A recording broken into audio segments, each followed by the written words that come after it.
Welcome to Picks with the Professor, the show where a real statistics professor gives you sports betting tips.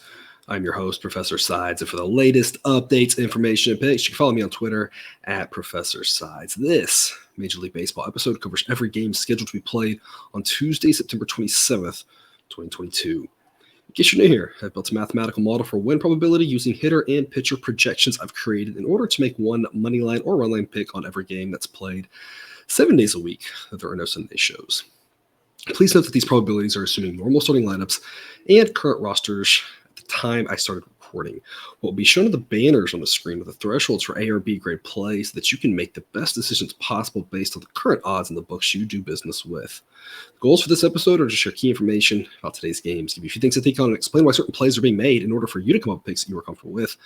I never recommend blindly tailing or fading any pick, rather to hear the justifications and thought processes to make sure you're fully on board with me or against me before investing your hard-earned money.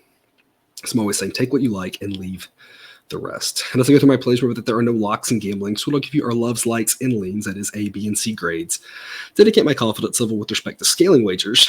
And as always, please remember that good and bad variance will occur, so as much as I'd like to say we'll be profitable each and every day, that is an impossible reality for any gambler. Starting off, looking like a good Monday. I'm recording at this time. It's not set yet, but things looking positive, at least for Monday. It'd be nice to start off the week, obviously, with a short slate. A lot of games here on this Tuesday. A lot of B-grade plays for you here coming in this episode. And just a reminder, what I'm always talking about here, the prices get a little bit better, that jumps to an A grade. And remember, the difference between an A grade and the B grade is just maybe like 1 percentage point, 2 percentage points. It's all about that long-term value. The B grade plays are plays that I still think are strong plays. They're just not quite as strong as the A grade plays. So the other thing to consider, if you see my B grade plays, maybe look at about half of them. Take the half that you definitely agree with. Those might be the subset that I would play. The other half that you agree less with, maybe those are the ones that you don't play. So it's kind of a way to handle this. A lot of B-grade plays today, a lot of totals I like, so a lot of good information. Hopefully you can pick out the pieces that you really like and back those, and hopefully that subset is a winner for you. But before we get to the game, some reminders. Please hit that like button if you're on YouTube. Also, if you are yet, please consider subscribing or following. It's free, and if you turn on notifications, and you won't miss any of the college basketball, MLB, or college football content that this channel provides. Also, check out Horse Racing Today if you like to play the ponies. You can find their stuff at horseracingtoday.net. They've got a team of 5 with over 125 years of combined experience in handicapping horse races.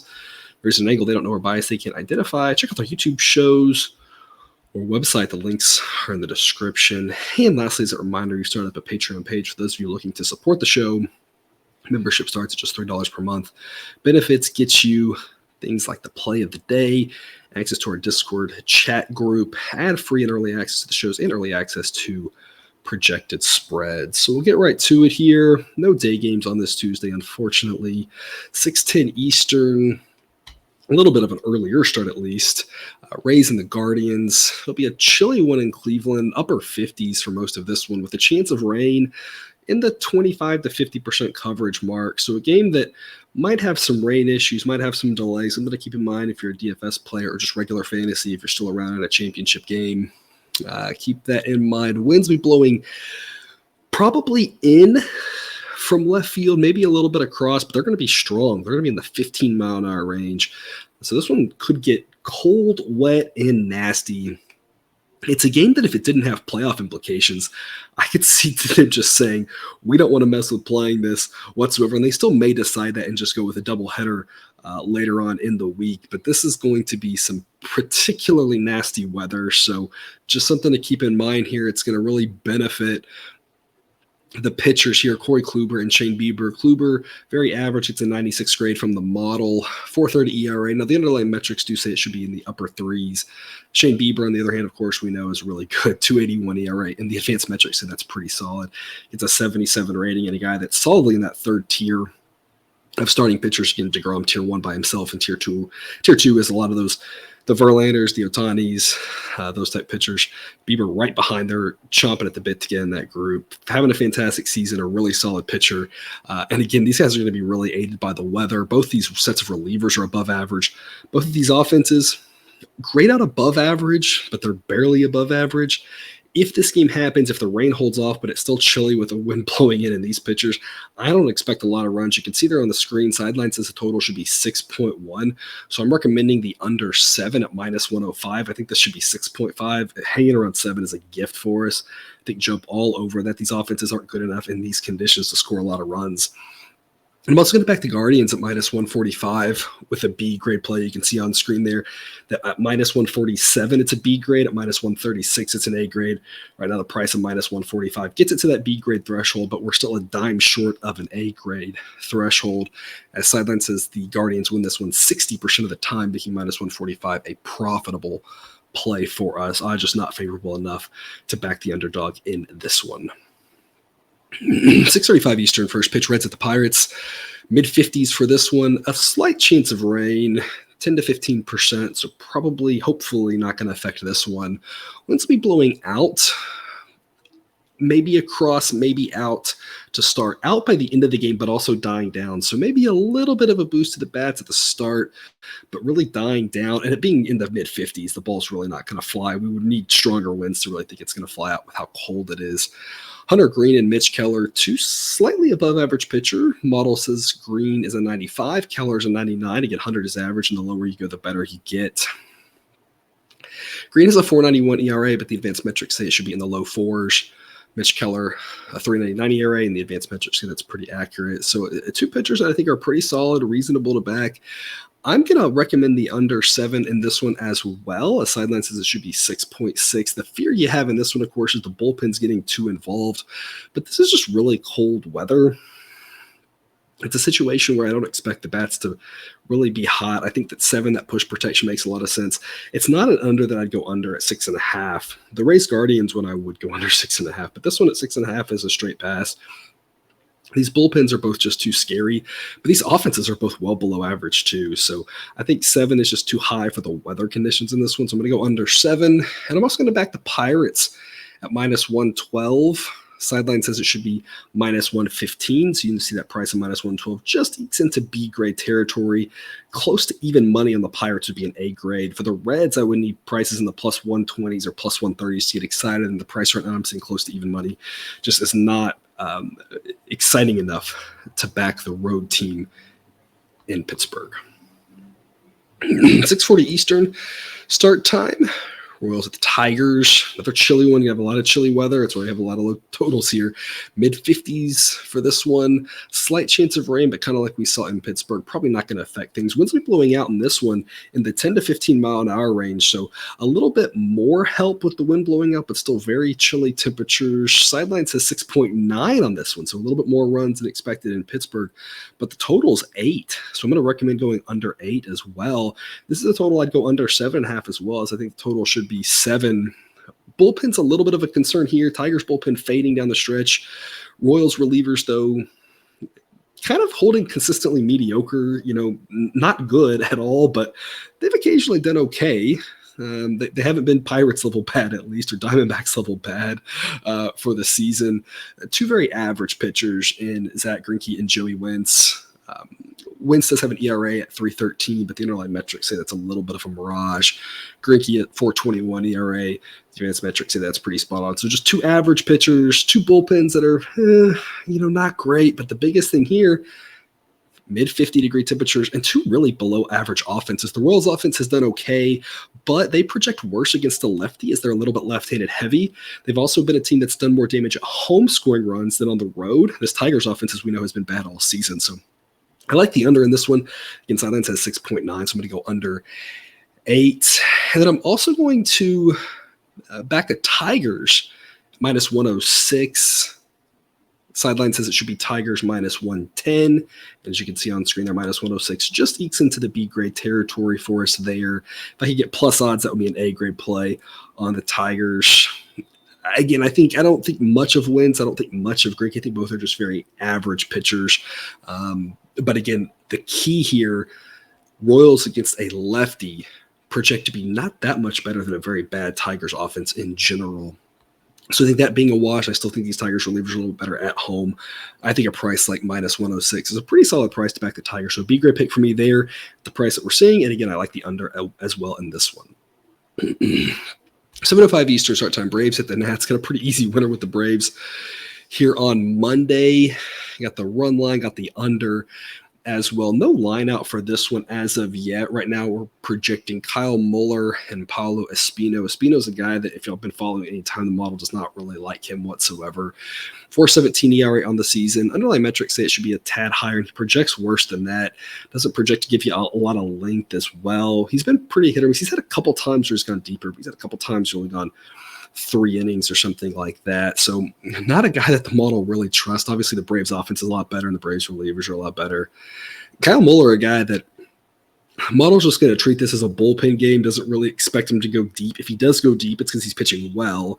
And if not, the model's basically just kind of assuming that he's not going to be that far behind the rest of the Braves relievers, and or the relievers will just have a lot of work in this game. So treating it kind of as a mostly bullpen-ish game here for the Braves. Sideline says it should be Braves minus 195. So you can see on screen there, basically anything that's minus 190 or better would be a B grade pick on the Braves. Minus 175 or better would be an A grade pick. And for the Nats, I need at least plus 200, and in the plus 220 range would be an A grade pick. Sideline says 8.6 for the total. So very similar to what we saw here on Monday. I'd be going over 8 and I'd be going under 9. So we'll make an official pick on that once we have a line out in that one. 7:07 Eastern, first pitch, Yankees at the Blue Jays. Another game without a line at this moment. Projecting Jameson Taillon versus Jose Berrios in a game that has a slight chance of rain and pretty chilly temperatures. So I'm projecting they're going to close the roof again on this one. Projecting a total of 9.8, a lot of runs expected. Given the fact that we have 2 fairly average pitchers, Berrios is not that exciting. And Taillon has had some decent starts, but he hasn't been, I don't think he's good enough to shut down this really good Jays offense. I expect a lot of runs from both sides on this one. If I could go over 9, that would be really exciting because, again, I just think that Taillon's the type of pitcher who's going to have success against the Pirates and the Tigers and those type of teams. And that doesn't mean he can't have success here in one game. It just means that in general, he's the type of pitcher that's good enough to do well against the mediocre offenses. But this Jays offense is really good. And so I expect more runs in this one than on Monday night. Again, projecting 9.8 runs. Taillon projects to be better than Berrios, gets a 93 grade versus Berrios 100 grade. Berrios just right at league average. Has performed worse than that, but the underlying metrics say it's been very mad, but not maybe quite as terrible as the results have been. You know, like the Blue Jays offense. It's Yankees offense, Yankees reliever starting to get a little bit healthier, projecting a little bit better. Should be a great game. Basically, the model says give the Blue Jays home field advantage and then walk away from that. It says 52.3%, so a little bit less than home field, but not by much. Sideline says Blue Jays minus 110. So if I could get plus odds in the Blue Jays, that would be an A grade play. If I could get plus 120 in the Yankees, that would be an A grade play. So again, we'll make an official pick on that one later. 7:10 Eastern, first pitch, Marlins at the Mets. This one will be mid-60s to start, mid-upper 60s to start, mid-60s to close. Winds will be blowing out to right center consistently at 10 miles an hour. So one where we're seeing the winds blowing out and at least the temperature hanging around the 60s as opposed to the mid-50s. So a little bit more of a boost to the bats on this one. The issue is that you have a Marlins offense that's pretty terrible. You have Mets relievers that are really good. You've got 2 pitchers in Pablo Lopez and Carlos Carrasco that rate above average. I'm still only projecting a total of 6.3, mainly because a little bit chilly, but you also have a really pitcher-friendly ballpark at Citi Field, and you've just got enough good pitching in this one that a lot of runs shouldn't happen. We don't ever expect a lot of runs in these Marlins games anyway, so I'm going under 7 again here. And Sideline says it should be 6.3, so it's probably not one that is as fun to go under 6.5. That's probably a stay away, but under 7, having that push protection there, I think is a pretty reasonable investment. I'm going to back the Marlins at minus 202 with a B grade pick, as you can see on screen. Not quite good enough odds to get to an A grade. That'd be the low minus 190s. But Sideline says it should be minus 216, so minus 202 is a pretty reasonable investment on the Mets. I don't want to get cute and go run line here. The odds are pretty steep. But in a game that the odds makers expect 7 runs, I expect maybe closer to 6. It's harder to win by 1 run. So the run line, the odds are at least better because of that, but it's just not something that I think is worth it. You can get a little more aggressive and play it. Obviously, the Mets could easily win this game, something like 4-1. But I just think that money line is a safer play, and the odds aren't too steep to scare me away. So I've got the Mets at minus 202 It's a B grade pick. I've got Pablo Lopez a little bit better than Carlos Carrasco, but their ERAs are pretty similar. Metrics pretty similar. Two pretty good pitchers. It's just that once you get past the starting pitchers, the Mets are home and have edges everywhere else. I think they're the side to back here. Not good enough odds to give it an A grade. A lot of these favorites are priced where they're okay to back, but they're just not as exciting of plays as we would hope for them to get to an A grade. So I like the Mets. I think it's a reasonable investment, but not an A grade unless it gets down about a dime cheaper than it is right now. 7:10 Eastern, start time Orioles at the Red Sox. Mid-60s in this one, winds be blowing out 5 to 10 miles an hour. Kyle Bradish and Michael Wacha, two pitchers that are fairly average. Wacha projects a little bit better, having a really good season. Talked about him, I feel like every time that he comes around, just that 2.70 ERA is a little bit of a mirage, probably not quite that good as the advanced metrics say it should be more in the upper threes. Bradish is the other way around, 4.65 ERA, and the advanced metrics say it should be around 4. So projected Wacha is a little bit better, but it's not by nearly as much as you might think based off of just the ERAs. Obviously, the Orioles relievers are better, but the Red Sox offense is better. Games in Boston. I'm going to back the Red Sox here at minus 125. Sidelines says it should be 126. But as you can see on screen there, it's just not good enough odds to really like the Red Sox in this spot. This is around minus 120. That's more of a B grade play. Minus 115 into the minus 110s. That's A grade territory for the Red Sox. But at minus 125, it's just not good enough. And the Orioles at plus 115, odds just not high enough to get excited about backing the road team in this one.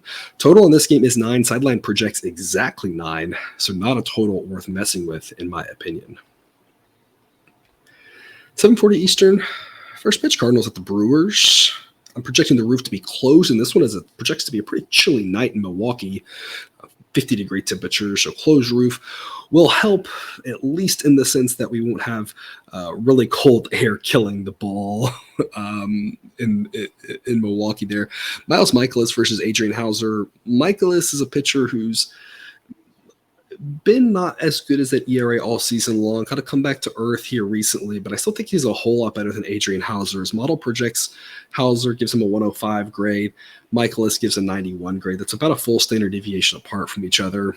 Hauser's ERA is over a run higher, and the advanced metrics say maybe not quite that much of a difference, but I really do think that Michaelis is a much better pitcher than Hauser, and there's really no other way to look at it, in my opinion. And if you look at any of the struggles that Michaelis has had over the second half of the year, I think it's more just in comparison to the first half of the year, when I said at the time that was smoke and mirrors and those results weren't quite really reflective of how good he's been pitching. Whereas Hauser's been inconsistent all year. He can have some really good starts, but he can have some really terrible ones too. And he gets a good Cardinals offense. I think it's more likely he has a terrible one than a good one. I'm all over the Cardinals in this one. Sideline says it should be Cardinals minus 123, so at even money, it's an A grade play. Model says as long as it's minus 111 or better, it's an A grade play on the Cardinals. So even money is just a massive gift, in my opinion, from the books. This Brewers team isn't bad. They're still fighting for a playoff spot, obviously. And the Cardinals, don't have much to play for at this point, but I still think they're going to go out there and try to play hard.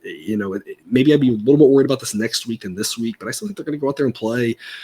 I think the Cardinals can get it done here.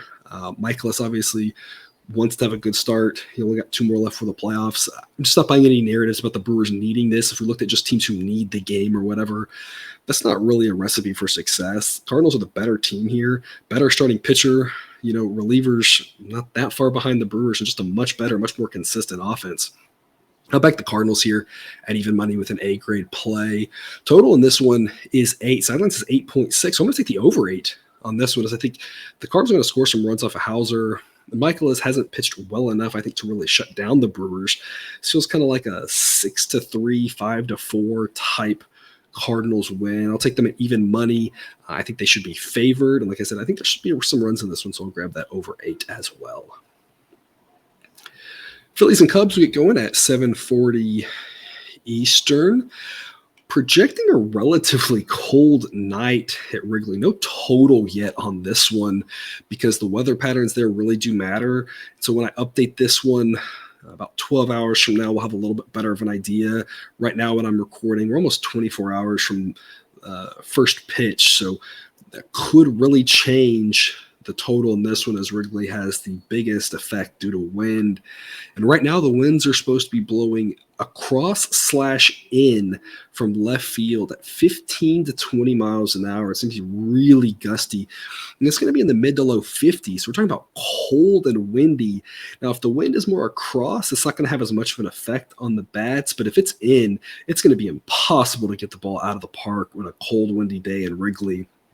Right now, it's enough angled across in that it's still going to knock down balls and help the pitchers out right now, which is why the sideline says 6.1 for the total on this one. Just not expecting a lot of runs. Now, again, if this wind shifts to being across, that could change things a lot, but near 20-mile-an-hour winds in Wrigley could really affect things, especially in such a chilly night.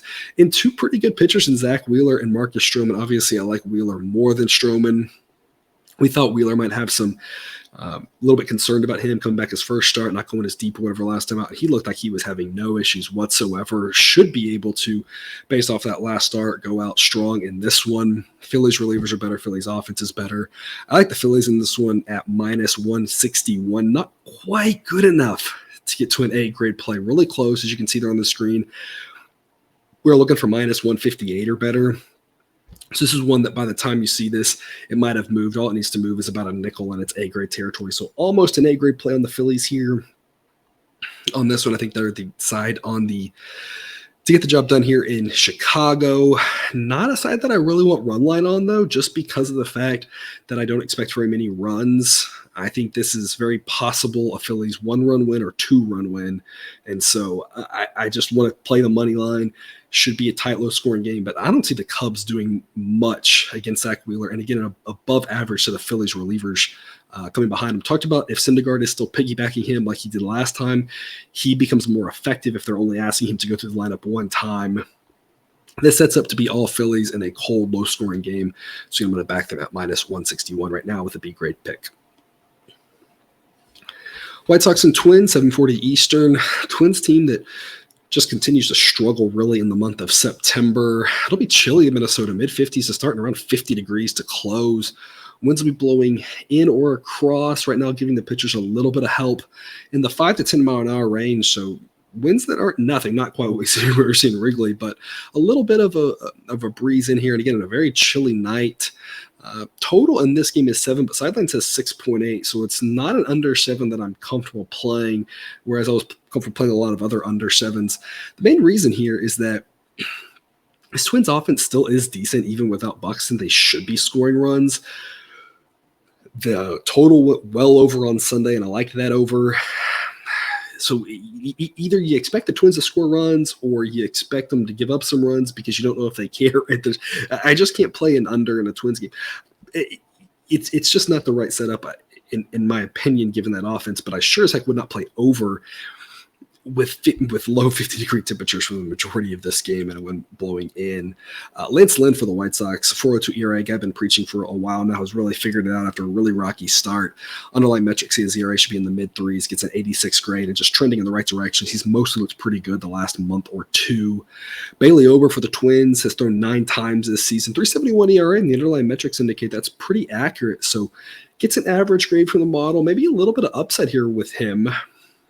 If you really think that both these pitchers can shut down these two offenses, under isn't a crazy look. Again, it's just this Twins offense should be better than it's performed as of late. So that's why it's a pass for me on the total. But they haven't really done it. So if you wanted to play under, like I said, I don't think that's the worst look. Instead, I'm going to grab the Twins. I'm going to grab them on the run line at minus 165. It's a B-grade play for me there. Again, even if I'm not playing the under 7, that's still a relatively low total. So I'd like to 6.8, so I expect not very many runs. I think the Twins can hang in there in this game, but they've lost a lot lately. I expect them to probably lose this one by 1 as well. The problem with backing the White Sox is minus 116 is just too steep of a price in my opinion. So I think I'd rather be on the Twins, but on the run line, because I'm just not sure they can pull it off with what I've seen from them this month. But I do have faith that they can lose by 1 in a really cold on a really cold night that should be lower scoring. So when I back the Twins on the run line, it's a B-grade pick. Sideline says this is a coin toss game. I'm just not that excited about taking the Twins. Plus odds in the money line, and I need plus odds to back the White Sox here on the road. A White Sox team that also hasn't looked great as of late, and at this point, has really nothing to play for. So with both teams not really have much to play for, it's not a situation where I'm comfortable laying odds really in either one. But the run line situation is nice because it says if they win, we win. And if they lose by one, which is more likely in a lower scoring game, then we still win. 8:10 Eastern, first pitch, Diamondbacks at the Astros. Zach Davies versus Lance McCullers Jr.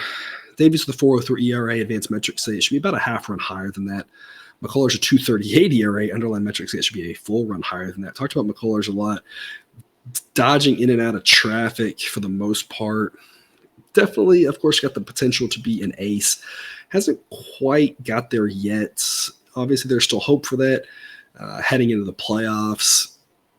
The Diamondbacks offense, as much as they've looked competent here the last month, is still below average. McCullers still a much better pitcher than Davies. McCullers gets an 88 grade. Davies gets a 107. So I'm confident backing McCullers. Like I said, you know he's got potential to be a little better than he's shown. But even the results he's had so far have still been very solid. And solid results should get it done against the Diamondbacks team that is, again, just an average offense.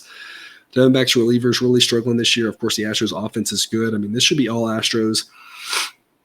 In a situation that the sideline says we should be backing the Astros, gives it a B grade. Sideline says it should be Astros minus 228. You can see on screen. The current price I'm seeing right now is Astros minus 210, which would be good enough for a B grade, not quite for an A grade. I'm going to back them on the run line, though. We talk about this a lot. Really, I only like run line for a home team laying to 1.5, knowing that if it's a tight game at the end, it's hard to win by more than one run as the home team if I think it can get ugly. And that's kind of how this one sets up. Astros should have no problem hitting off of Davies and off of bad Diamondback relievers. They should be able to score a lot of runs. McCullers ought to be able to hold the Diamondbacks down to just a couple runs. Has a good chance of getting ugly. So I'm going to back the Astros on the run line. Minus 105 is a pretty good price here, in my opinion, given how big of a mismatch this is. It's a B grade play for me on the Astros run line. Total is 7.5. Sideline says 8. It's not a total market that I really want to be invested in. I think if you like the over, maybe just play the Astros team total over. If you like the under, I'd probably just play the Diamondbacks team total under. But it's just 7.5 is just not a good enough number for me. Sideline would say go over, but I'm just not convinced that the Diamondbacks don't get much on the board here. This could easily be something like Astros 6-0. And I don't want to be going over 7.5 if the Diamondbacks are going to help us out any on this one. 9:38 Eastern, first pitch. A's at the Angels. Relatively warm. We've had a lot of cold weather talked about in this show, but we're going to have a warm one here in Anaheim. Mid-80s to start, upper 70s to close. Winds will be blowing out above my 5 miles an hour to start, dying down as the night goes along. But early on, this is very hitter-friendly weather, especially for September and all the cold weather we're seeing around the country. James Kaprielian versus Patrick Sandoval. This is a massive mismatch with regards to the starting pitcher here. Sandoval, a 3.01 ERA. Advanced metrics say maybe it should be a tad higher, but a pretty good pitcher for the Angels. Kaprielian, a 4.43 ERA. But the advanced metrics say it should be in the low 5s. Not a pitcher that I like that much. Occasionally does seem to have a good start. Those good starts tend to happen in Oakland, where it's a very pitcher-friendly ballpark, a lot of chilly nights. He's not going to have that help here in Anaheim. This Angels offense now is projecting to be a little bit above average. Reliever still fairly terrible. That's part of the reason I'm going over 7.5. I don't really know why the number's so low. Sideline says 8.9. I like there to be a lot of runs in this game. I think the Angels can put up some crooked numbers. I think Sandoval probably gives up a run or two just because of the heat, ball carrying there. Might give up a solo shot or two, and or those Angels relievers, if they get involved, can give up a run or two. And this feels kind of like an Angels 7-2 type win. I really debated on this one, run line or money line. I think it's a coin toss. It's right on the edge of which one I would go to. I decided to go money line on the Angels at minus 203. As you can see on the screen, 203. It's good enough for a B grade, not good enough for an A grade. They're the home team, so we talked about that with the Astros. I think it can get ugly, but the fact that the odds makers are giving this a total of 7.5, they don't think there's going to be a lot of runs here. And so I'm just going to err on the side of caution and take the money line. If they were giving this total like 8.5, and who knows, by the time you watch this, especially depending on what time of day it is, right? If the actual total is up to 8.5, which is probably a lot closer to where it should be, then maybe they've kind of finally realized what I have. Maybe then I would shift to run line. But I'm just kind of saying, in case they're seeing something I'm not seeing, and it really is going to be a low-scoring game, I don't want to be like double invested in runs happening. And that's kind of what it would be if I went Angels run line and the over. So I'm going to play it safe on the money line because I'm playing the over. If you're not playing the over, maybe you gamble a little more at the run line on the Angels. I think there'll be a lot of runs. Like I said, it's just kind of in case there's something happening here that I'm missing, maybe the money line is just a little bit of a safer bet. So minus 203, again, right at that cut point of money line, run line. I'll take it on the money line with a B grade pick.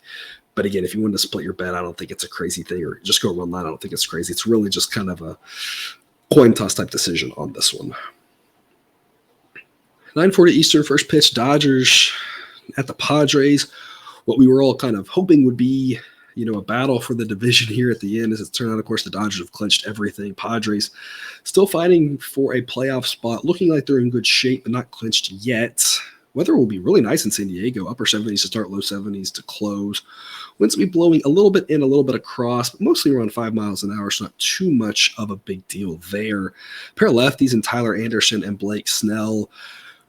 Anderson's a guy I talked about all season. I like him. 2.52 ERA. Underlying metrics say it should be a little bit higher than that, more in the mid-threes, but still a very solid pitcher. Blake Snell talked about a lot here. This most recent stretch he's gone through has been a pretty solid pitcher. 3.62 ERA, and the advanced metrics say it should actually be below 3. So two good above-average pitchers here. I give the Padres a little bit of an edge with Snell over Anderson. Again, I like Anderson, but I like Snell more. Relievers, though, I trust the Dodgers relievers more. Offensively, Dodgers offense is still better. Both these offenses get a little bit of a ding facing lefties, as they're both a little bit left-handed / switch hitter heavy, but they're both still good against lefties. I'm going to back the Dodgers on the run line at plus 135. It's just a C grade pick. Right now, the odds aren't that exciting either way. Sideline says it should be Dodgers minus 120, and as you can see on screen, that's not good enough to get to a B grade pick. I'd be looking for minus 118, really minus 115 probably is a more comfortable B grade play. Minus 110 is questionably an A. Minus 105 would definitely be an A grade pick on the Dodgers. But I can't back the Padres here because, again, sideline saying it should be 120. I would need more like plus 125, for a bigger pick on the Padres. Right now, the odds I'm seeing are plus 109, so there's nowhere near the value that we need on the Padres. But I do like this over 7.5. I think both these offenses are good enough to get some runs on the board. Sideline says 8.4. So we take the over 7.5 at even money and take a chance on the Dodgers run line. I think they're the better team here. As much as I like Snell more than Anderson, it's only by a little bit. The Dodgers' edge with relievers and the offense is much larger than the edge the Padres have with Blake Snell. 9:40 Eastern, first pitch, Rangers, the Mariners, our last game here without a line yet. We've got Jesus Tinoco on the mound for the Rangers. It'll be a bullpen game for them as he hasn't shown any length in the majors or the minors. So just plugging in a generic bullpen game for the Rangers, whose offense stacks up as relatively even with the Mariners, given the Mariners' injury issues at this point. That's where the comparisons end, though. The game being in Seattle gives the Mariners a boost. The relievers are light years better, despite what we saw on Sunday in that wild game against the Royals. And Robbie Ray obviously going to be better than basically anybody that the Rangers throw out there in this one, right? 3.60 ERA, the underlying metrics say that's pretty accurate. It's an 85 grade rating. Just tumultuous at the start, not as good as people thought. People were expecting a little bit more from him, and I was kind of fading him early, saying, guys, he's not this good. And then once he kind of struggled, then we started backing him where we were saying, hey, like, he's not terrible either, right? The truth was somewhere in between. And that's kind of where he settled into. Good pitcher, not great, but very solid pitcher. I expect the Mariners to win this one in a relatively low-scoring game. No line yet, though, and the play is just going to come down to price. Sideline says it should be Mariners minus 210. So a number that starts with a 1 is a good investment of the Mariners. That's what I'd be looking for. In the minus 180s would be an A-grade play for me. And for the Rangers, I would need some really high odds. Who knows if we're going to get them. But if we're getting in the plus 220s, plus 230s, plus 240s, that's where Rangers play, I think, kind of makes sense. So, again, all just depends on the price, what sort of value we can get, determining the best play for this one. I'll update Twitter in the sheet with an official pick later. Sideline says 7.4, so if we can get 7, I'd be going over and saying that while I do think that's a pitcher from the ballpark and Ray's a solid pitcher and the Mariners relievers are good, there's enough offense in this game and enough bad Rangers pitching that we can get to 7 and maybe over. And if it's 8, I'd go under 8, kind of saying the offenses aren't good enough necessarily. I think we can stay at 8 or below. I think 7 or 8 makes a lot of sense in this one. So a total of 7.5 would be what I'd make it. And if that's to stay away, otherwise, I think we got a shot at profiting off this total. As again, I think 7 or 8 runs is fairly likely outcome for this game. Last one here on the docket today, 9:45 Eastern. Rockies at the Giants will be around 60 degrees for this game in San Francisco. Kind of talk about these chilly conditions around the country. This is normal for San Francisco, right? You know, these mid-50s or whatever temperatures we haven't seen in some of these places since April and May, but this is what we see just about every night, it seems like, here in the Bay Area. Winds will be blowing out, but in a ballpark that's built to minimize it, not really going to be much, and they'll be under 10 miles an hour. So no real wind effect here, just a chilly night in San Francisco like we usually see. German Marquez and Logan Webb, 2 solid pitchers. Webb obviously a lot better than Marquez.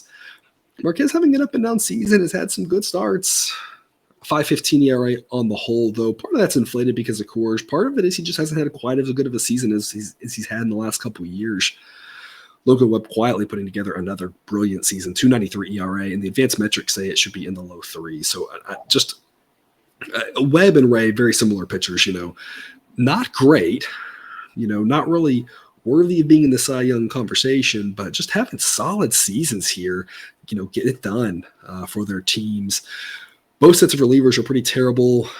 Rockies offense on the road, I don't trust whatsoever. This Giants offense is pretty respectable. Sideline says it should be Giants minus 185, gives them a pretty big edge. You can see on screen there, minus 184 be a B grade pick, minus 169 an A grade pick. I was able to lock in minus 175, so it's a B grade pick on the Rockies.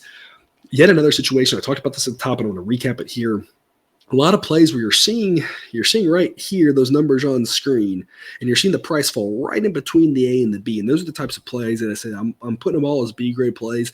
And this is where hopefully you're agreeing with something I'm saying, you're disagreeing with something I'm saying, and you're able to take half those B picks and say, yeah, those are the ones that I really like, and these other half, maybe those are the ones that I don't like as much. And there's a lot of good profitable plays in here with a lot of small edges, a lot of decent edges, not as many huge edges on today's slate, but a lot of really profitable opportunities with some value on the board for now.